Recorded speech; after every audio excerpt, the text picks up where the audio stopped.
আসসালামু আলাইকুম ওরহমতুল্লাহি ওবারাকাতু। প্রিয় ভিউয়ার্স, ছোট্ট একটি মেসেজ আপনাদেরকে নিয়ে আমরা জাতির সামনে তুলে ধরতে চাই। প্রিয় ভিউয়ার্স, আপনারা অনেকেই জানেন হয়তো দু এক দিনের মধ্যে পূজা শুরু হতে যাচ্ছে।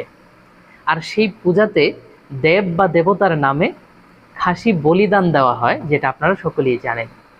আর ঠিক পূজা চলাকালীন সময়ে বিভিন্ন ভ্যানে করে অথবা স্টলে খাসির মাথা বা অংশবিশেষ বিক্রি করতে দেখা যায় বাজারে।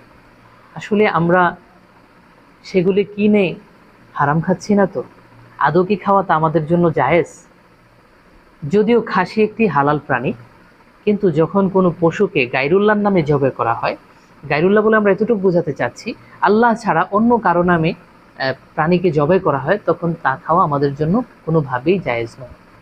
আরও একটি বিষয়, আমরা তা থেকে কিভাবে বেঁচে থাকব? পূজা চলাকালীন সময়ে আমাদের উচিত খাসির মাথা বা তার দেহের অংশবিশেষ কেনা থেকে বিরত থাকা।